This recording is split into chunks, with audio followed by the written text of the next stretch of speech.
been kindly sponsored by Hall Medical, and they have a stand outside. Just to give you my background, I trained as a microbiologist in my local hospitals in Portsmouth, so I was doing bench microbiology, a lot of environmental work, and also some clinical work. I then went on to work as a microbiologist in industry and then latterly worked in marketing. But I do have a fair amount of experience through the clinical side, through the engineering side as well. My most recent post has been as the chair of the Water Management Society. I'm currently immediate past chair. And really we're working very closely with the water treatment industry, the people that come in and scurry around behind the scenes, making sure that your water quality is good, and generally working with the engineers. So from that side, I think I'll go through and explain a little bit about how the clinical side and the engineering side should be talking to one another. Let's put some statistics onto the table just to give you a feel. This is data from NHS England, and they're looking at 300,000 patients per year in England alone affected by healthcare associated infection, and costs approximately £1 billion per year. Now, we're aware of the deaths in the NHS, and if there's any way we could eliminate some of these, then we could obviously save the NHS some money. It's interesting to note these stats are not from community-acquired infections which have come into the hospitals. It's purely those that have been acquired within healthcare scenarios. And again, not just hospitals, but also nursing homes and anywhere which is providing a health facility. So let's have a look at the bugs that we are talking about. And I know a lot of you will be talking about MRSA, C. diff, and I'm going to go slightly off pitch here and talk to you about what's in the water, which is sometimes slightly different. Now, the water coming into your building does not need to be sterile. The municipal water supply, they have regulations. They must not put things like E. coli into your water or any fecal pathogens. But that doesn't mean that there can't be a little bit of Pseudomonas in there, or you might have Legionella, for example. They may measure that, they may not, but there's no legal requirement for those bugs not to be in the water. So what we're looking at here is your building, your hospital, your healthcare, your care home is potentially becoming a multiplier of those bugs which are coming into the water. And I'll go through the talk and you'll explain to you why that's happening.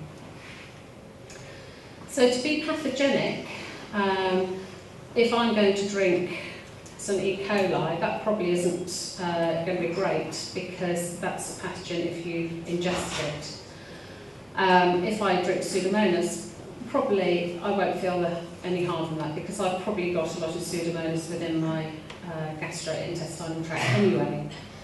But it will depend on susceptibility. So if your patients are immunocompromised, or if they have something like cystic fibrosis, or they're neonates, they'll have different susceptibilities. The route, so whether it's ingested, whether it's inhaled, whether it's coming via a medical device that's gone through an endoscopy washer, and again, the source, is the water coming through to the hospital from a borehole? Is it coming from a lake? And once it gets into the hospital, where is the source of that water? Is it in a patient shower? Is it a staff shower? Is it a tap for hand washing? Is it the rinse water in an endoscopy machine? If you have a think about all the different sources of water, nebulizers, you might be rinsing nebulizers. Water's used a huge amount. I'm going to list some of the pathogens here, and as I said, pathogens does depend on your susceptibility. And these are the most common ones that we see. So Pseudomonas aeruginosa, I'm sure you're all aware of. Stenotrophomonas multifida, I'm going to talk about these in more depth in a moment anyway. Cryobacterium you may or may not have heard of, and I will explain one of the newer ones of those species. Non-Tuberculous Mycobacteria were really highly publicised last year in cardiac surgery, and I've got a couple of slides on those. Legionella, I'll just give you a few facts and figures on, and Fusarium, a fungus, and I'll talk a little bit about that as we go through. But this paper was basically showing that the transmission is coming via potable water as well as hand hygiene. Now, I know the infection control teams, nurses and staff are very well aware of hand hygiene, and I've had a look around a number of different stalls this morning. That's surface hygiene, hand hygiene. People tend to forget the water hygiene, and you're merrily washing your hands, but the water could be contaminated, and it's something that we need to think about. Right, Pseudomonads, it's not a spelling mistake. Pseudomonads is a term used to describe a number of bugs which are within that Pseudomonas family. And since I trained, they've changed all the names of all these bugs, so I have to write them down because I get confused now. So, Chrysomonas and Flamonas are now called Pseudomonas, and things that I used to know as Pseudomonas are now called Burkholderia, Ralstonia and Stenotrophomonas. So Burkholderia you may have heard of in cystic fibrosis, it's quite a common pathogen. Ralstonia a lot of people haven't heard of, but is very, very common in endoscopy rinse water. And Stenotrophomonas tends to be neonates. So this appears to be a new kid on the block, Elizabethingia meningoseptica. Was basically named after Elizabeth King, and it causes meningitis. But in the past, again, when I trained, it was known as Flaviobacterium meningosepticum. It then got reclassified as Chrysobacterium, and it now has its new name. But it has been in the press recently, and I will show you that towards the end of the presentation. So just to give you a little bit of background, it's a gram-negative rod, so it's very happy in water. It doesn't swim, which is good, especially in water, and it requires oxygen. So you're probably not going to find that sort of really far back within a tanked water supply, but it may be something that you find towards the point of use of a water system, so a tap or a shower. Now, Public Health England are looking quite hard at the levels of Pseudomonas and Stenotrophomonas, and I've noticed, obviously, you have target levels for MRSA, target levels for C. diff, and I've noticed that E. coli is now on the listing. Pseudomonas, Stenotrophomonas, it's not mandatory to report. I think probably because it would inundate Public Health England, realistically. There's a lot of Pseudomonas infections. But let's have a look. So the latest stats show a decrease in Pseudomonas infections, which is good, but I'll show you the graph in a moment. There's a year-on-year increase from 2013 to 2015, possibly because it's being reported better. Stenotrophomonas looks great, it's going down nearly 26%. Those stats on paper look wonderful, but have a look at the graph.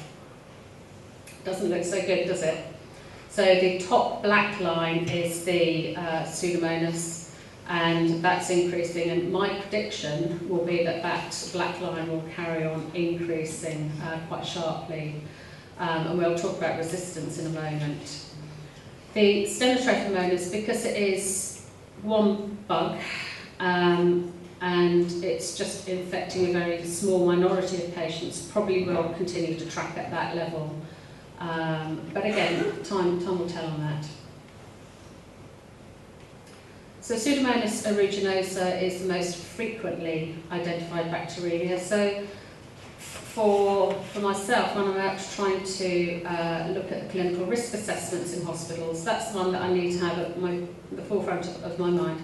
Yes, you don't want to have Pseudomonas species in your water either, but this is the one that's potentially going to cause the most problem and the one that we need to look at more closely. Stenotrophomonas mortophilia is the only human pathogen that we know of of this genus. So that's the one that will be looked at and reported, and that's the one that you need to ring a bell with you, and make sure again with your infection control teams, when they're looking and doing surveillance, that would need to get reported back to water safety groups to make sure that that's looked at and remediated. The rest of the Pseudomonas group was blood cold area, so as I said before, that's typically going to be cystic fibrosis groups. And Bravundumonas, interesting, I need to do a little bit more research into that. Bravundumonas is a very small type of Pseudomonas, and it can, in the right conditions, actually pass through some of the water filters, and I'll explain a little bit more as we go through about how you can manage that type of thing. It would have to be in a very, very hostile environment, such as a reverse osmosis unit or an endoscopy washer. It probably wouldn't get that diminuted in a normal water supply. So if we have a look at resistance for Pseudomonas, I've just really highlighted the bottom one, which is piperacillin and tazobactam, and that is increasing year on year now. So that's something that needs to be monitored, and as we know, resistance is a huge issue throughout a lot of the bacterial species now, but that one is being actively looked at. So if we have a look a little bit more closely at antibiotic resistance, you're all very clear on, there's a lot of messages coming out from the government to not give as many antibiotics, to monitor what's happening clinically, but people aren't thinking about the environmental issues behind that. And this is a paper looking at hospital effluent, and all of those bugs, plus a few more, are getting washed down into the drains, and from there going back into the municipal water supply. So there's issues here, and again, I don't want to paint a really, really horrendous picture. There are some systems being put in place in the municipal water plants to look at this, but it's something to think about. Just don't sort of look at your little bubble of what you're doing. You've got to think a little bit more holistically. So if we have a little look about the non-tuberculous mycobacteria, this raised its head last year, and it was to do with Mycobacterium chimerae, which is quite an uncommon pathogen. It's very, very difficult to culture, and we're lucky nowadays that we've got new technologies to help us find these bugs, which don't necessarily need culture, or we can do some confirmatory testing, which is much, much more accurate, certainly in the days when I worked in the labs. This is a brand new paper, just come out in January this year, looking back on what happened last year. And it's around about a quarter of cardiothoracic centres have been affected with this particular bug. They believe that there's an ongoing international point source outbreak, and it's to do with these water coolers which are used within the surgical arena. And we need to do active management. And again, when I show you towards the end of the presentation some of the management behind that, you'll see why it's been a particularly difficult thing to manage. Again, it's nothing new. This has probably been going on for a long time. It's just we have new tools to be able to diagnose and see what's going on. But don't just think it's something special with cardiac surgery. There's been a lot of work, mainly in the States, to be honest, but some coming through from the UK, looking at things like Legionella and mycobacteria within your home and within other environments. And showers are a particular source for this, and there's masses and masses of data from the States on it. One of the issues here is the relative susceptibility of the mycobacteria to different water treatments. We tend to use a lot of chlorine or chlorine dioxide in the UK. They tend to use something called monochloramine in the States, and the mycobacteria have different sensitivities to the different water treatments.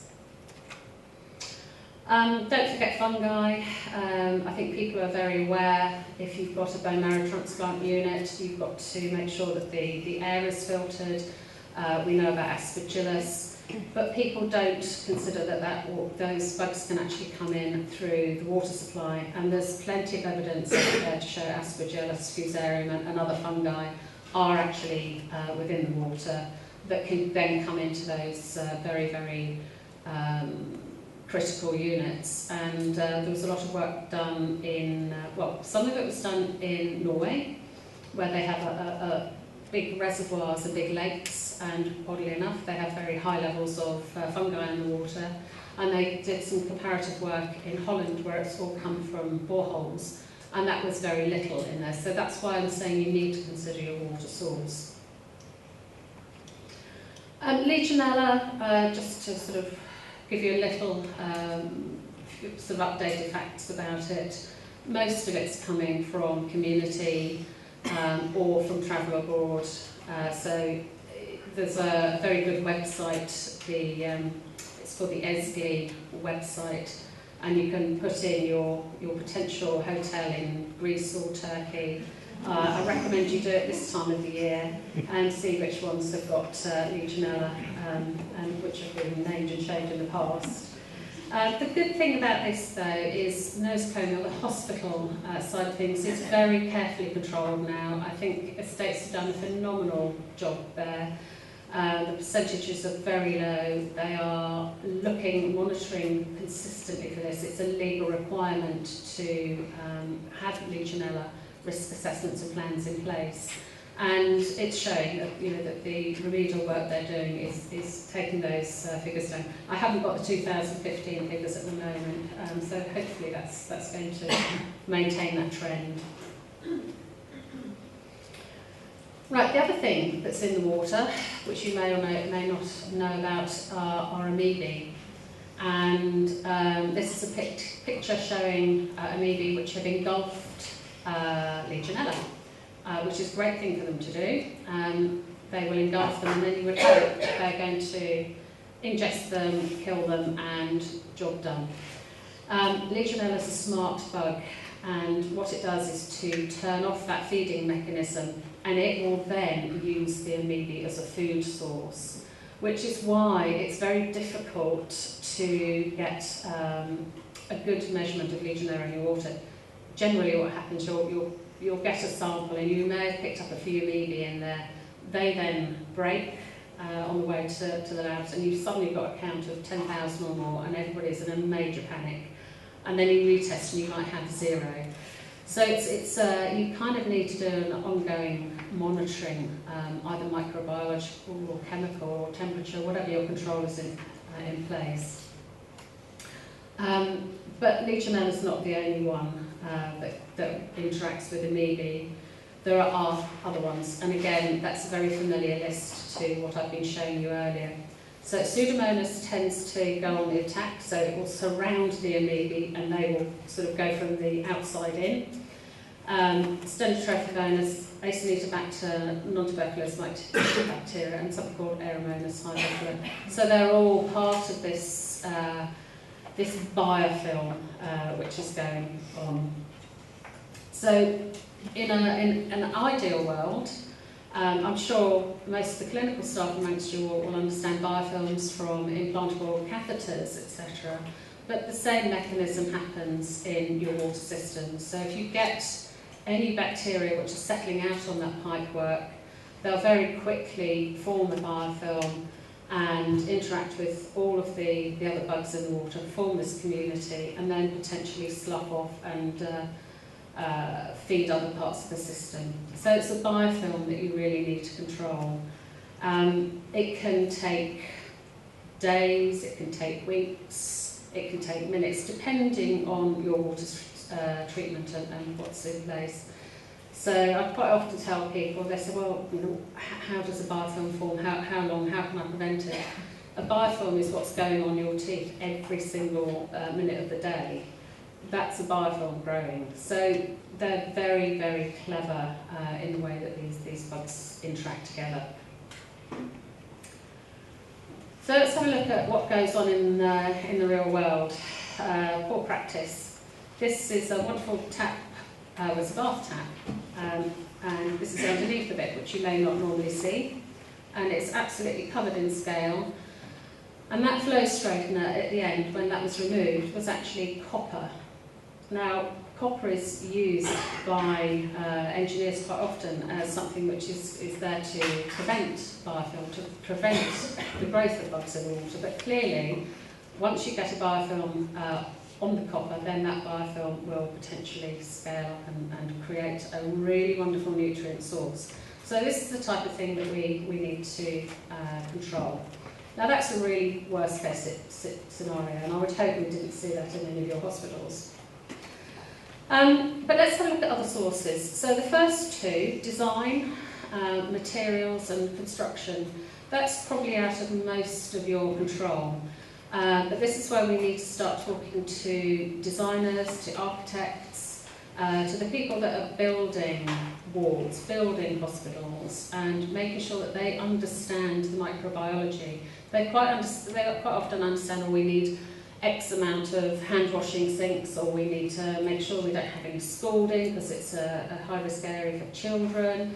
But they don't think about where that water's going, what it's going to do, how often is it being turned over. The next two, temperatures, chemicals, and dead legs, stagnation, that's really down to your estates management, your engineers. They should be making sure that that's very well controlled, and any dead legs, any bits of unused pipe work are cut right back so that there's no stagnation there. But the final two, this is really clinical, and this is where we need to work very closely with the estates teams to make sure that if you have got wash basins, that they are being used, that they're not hidden behind a piece of equipment, they're not in a cupboard somewhere. If they are, tell the estates team, and they will either remove it if it doesn't need to be there, or they will ensure it gets flushed. And you need to have that conversation, because they're really, really dangerous within a hospital. And poor hygiene at points of use, I'm going to show you a study in a moment, but it's critical. Sometimes it's inevitable. You're going to have to dispose of patient waste down the sink. It's not ideal. It will happen. You know, we're not infallible. But tell somebody about it so that the appropriate action can be taken to make sure that that area is made clean and safe. So these are real pictures now, which I've taken when I go around. I quite often will shadow risk assessors from the engineering teams and try and put the clinical perspective into their risk assessments. So the first tap was from a haematology ward, a liver transplant ward. And if you look quite closely underneath, it looked beautifully shiny on the top.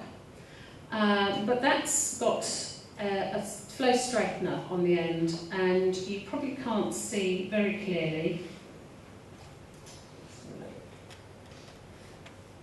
Just there is a little notch which you can get a spanner into. You can actually take that off and you can dunk it into descaler. That had never happened, and it was just a question of doing some education for the estates team. So this really needs to be done. But also, you know, what is this tap being used for? So I asked, it was in the kitchen area, and it was being used to fill up jugs for the transplant patients for their water to drink. So it's a real risk. It needs to be managed appropriately. The second picture is, again, a flow straightener. So from the same ward, walking down through the clinical ward, there was a wash basin, and there were double rooms. So you went into the side room, there was a wash basin there for staff to wash their hands. You then went into the patient's room, there was a wash basin there, and then that patient also had bathrooms. So that's 3 wash basins for that one patient, plus 1 in the corridor. So, hey, is this going to get used? So I did the usual, felt around the wash basin, completely dry, so it obviously hadn't been used recently, certainly within the past couple of hours. We tried to get the end off it. It was completely solid. We had to get an engineer with a spanner to wrench the end off. And I had a look at it and thought, well, it's not too bad. You can see a little bit of scale around it, a little bit of gunk, but I've seen an awful lot worse. But then we took a close-up photograph of it, and that's what I saw. And I thought, right, okay, that gunk, that is biofilm. That's where Pseudomonas is absolutely going to live. And surprise, surprise, we went back through the data and we were getting recurrent Pseudomonas positives from this tap. So we showed it to the cleaning staff and said, this is the problem, talk to estates, try and get these cleaned more regularly. So the next time I went back, they said, look, look, look, and they'd taken them off and they showed me these pictures, absolutely beautiful, but it's just it's just having that conversation for people to understand why they're doing what they're doing. But there are other sources. There's a big discussion at the moment about taps, about thermostatic mixing valves and the components that are involved with those. And this has to be risk assessed. There are certain areas where you may be able to get away with very hot water. There are other areas which you can't, and it's clear that you're going to have some sort of temperature control within there. But they are potentially quite difficult to keep clean. So the second picture is just showing some of that biofilm which has got stuck on that particular unit.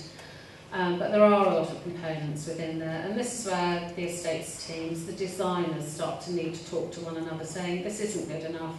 We need to have something which is much easier for us to use, which is not going to get that whole build-up of gunk on there. And this is a macerator from that first kitchen that I went into. So the tap with the scale on the bottom is now bouncing down into this macerator. Potentially we're getting aerosols back up from the macerator, and then they're going to fill that jug with water and then give it to their liver transplant patient. Not rocket science, but it's just having that communication. And when we talked to the people in the kitchen saying this is the problem, they got it, they understood, and they will now obviously make sure that those jugs are kept clean, and they will fill them through a different water source now. So if we have a look again back towards the design, the picture, the first picture is a good design, I would say.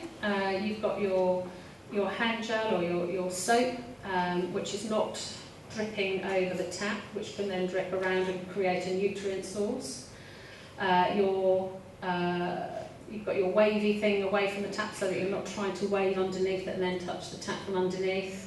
The wash basin is nice and smooth, and it's got a drain at the back. So good, somebody's thought about that quite carefully, and this is where we need, these are the images that we need to give back to the designers and the architects. Try and improve on this, but this is what we want to see.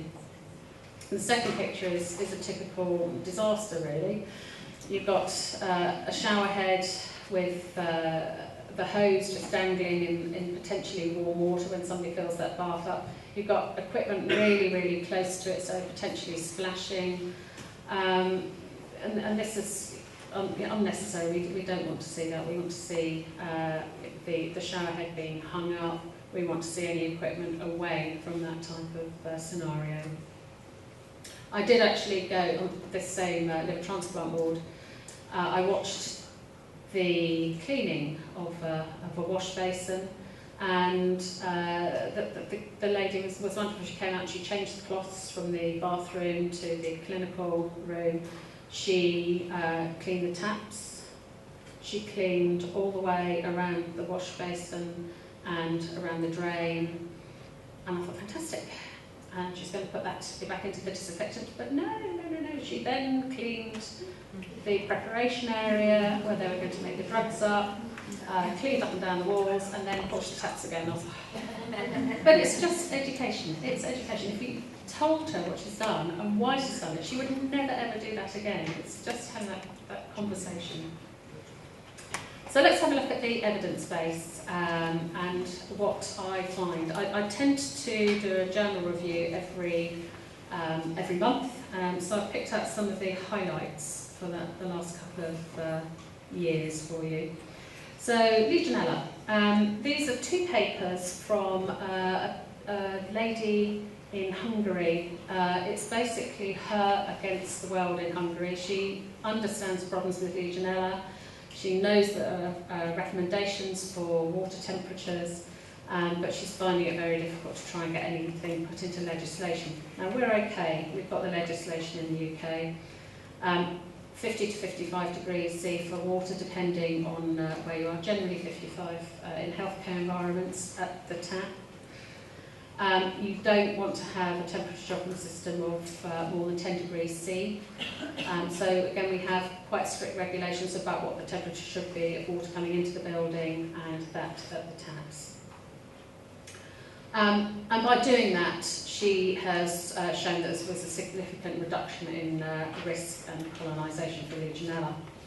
But that was a study that she did in hotels, hospitals, schools and big office buildings. She then did a second study looking at hospitals alone, so they looked at the temperatures and the temperature drop, but also they put point of use filters into very, very critical areas within those hospitals, and that's what worked for them in that paper.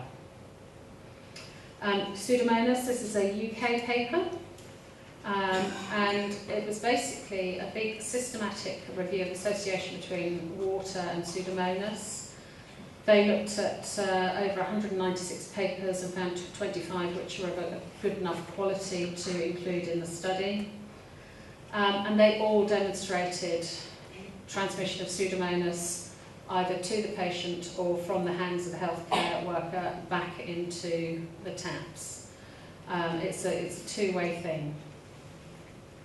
And they identified two studies for effective interventions, and that was point of use filters again, but also increasing chlorine disinfection at that point of use. It's very difficult in some situations for the hospital engineers to maintain chlorine concentrations. We've got big lengths of pipework, so that's what they're trying to do. These are the nice multi-drug resistant recommendations from the, it's published in the Journal of Hospital Infection. And I've only picked out the environmental stuff. There's a whole heap of stuff that would be interesting to you guys.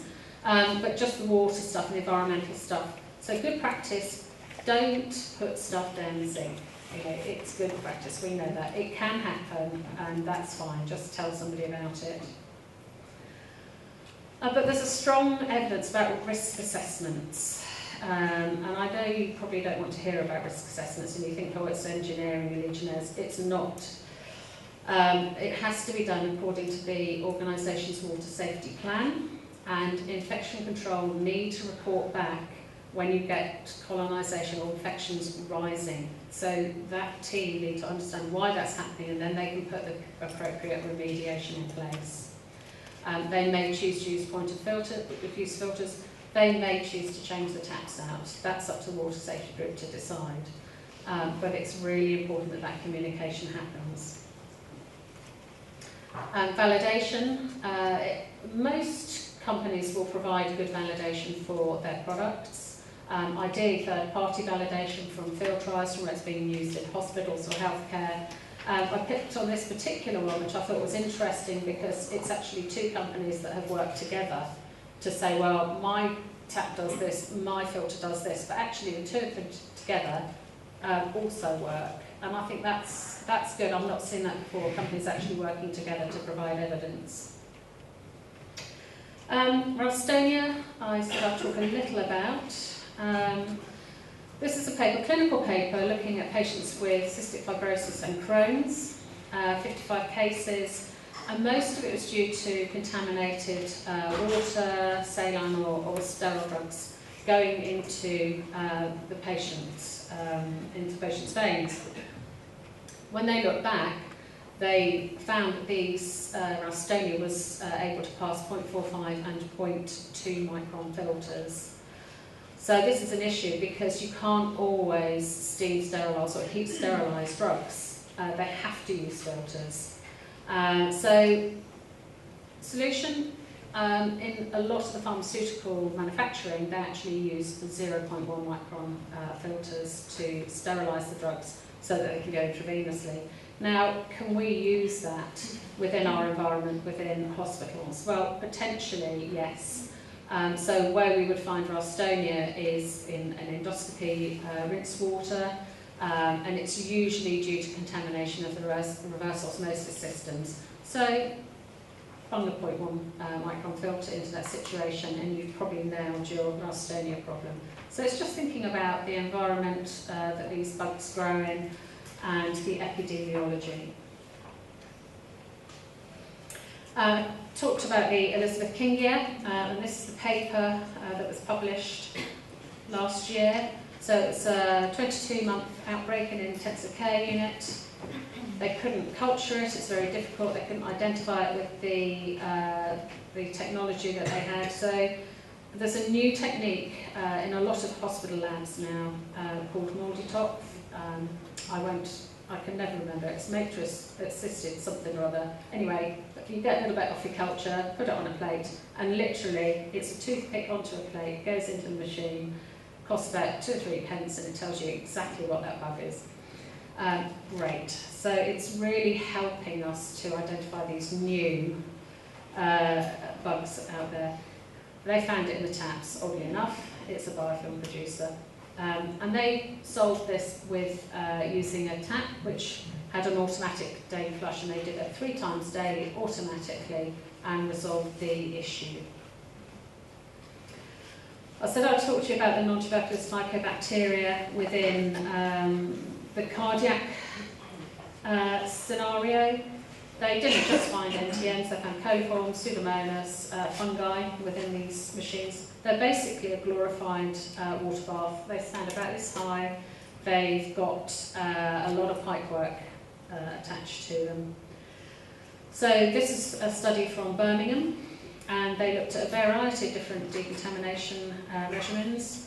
So took all the tubing out, they put peracetic acid in, they refill with filtered water, put more hydrogen peroxide in, and then do a weekly full decontamination with peracetic acid, and still have to do monitoring on it plus regular tube replacement. So at the moment they're working with the manufacturers to see if they can try and resolve this. It's become a real big hot potato, and I think the manufacturer that gets the machine out that doesn't have any of these problems is absolutely going to nail the market. Right, water safety management. So this is my last few slides.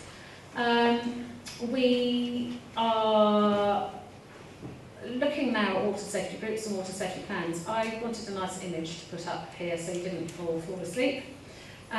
And this is from, I basically googled safety and management, and got this lovely little arch, which I thought was fantastic because it's got things in there like hazard analysis, training, contractors. And then the last one, trade secret, made me laugh because this has obviously come from pharmaceutical or something along those lines. Trade secret, this is what happens within our hospitals.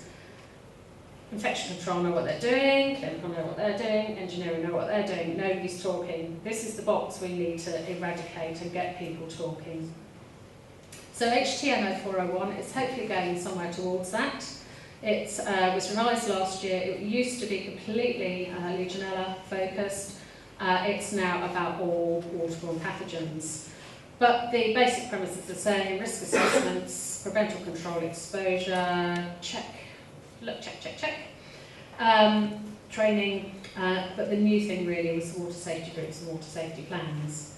So it does have a lot of very helpful information about how to construct these things. I've gone through, decanted it, and kind of got a template for what you should do. But that template, as soon as you take it into any other environment, it then has to be tailored to your area. So it may be a trust one, it may be you've got a water safety plan for your individual renal unit. You'll have water safety plans within water safety plans. But very, very helpful. The water safety group, again, probably not telling you anything you don't know, but again, things that I found here is medical microbiologists might be wonderful at being able to cure your patients and knowing what to prescribe, but they may not have the environmental skills to know what's going on in the water. So it may be that you need to get an environmental microbiologist in to help. Responsible people, authorised engineers, you need people that understand about the Legionella, because there's still a legislative issue there. But you do also need your clinical cleaning services to know what's happening at the coalface, really. And again, water safety plans, there's a variety of different headings you can put in there to try and sort of get yourself on the right track. So just to summarise here, municipal water isn't sterile, it's coming in very good quality, and we are manufacturing problems within buildings like this. It's not our fault, it will happen just because of heat transfer and design, and that's why we need to talk. We've talked about pathogenicity, so what's pathogenic to me may not be pathogenic to you, and what's pathogenic to your patients will be completely different again. Resistance we're aware of, but we do need to consider environmental resistance. And also what control method you use. One control method may not control all. You may need to use a combination of different controls. And then really to make sure that the new guidance is acted on, and people are starting to talk, starting to act as a team and not trying to blame other people. You've got to take responsibility for those aspects and then work together to eradicate that issue. So any further information, please ask questions to Water Management Society. You're very welcome to email me and I will do my best to assist.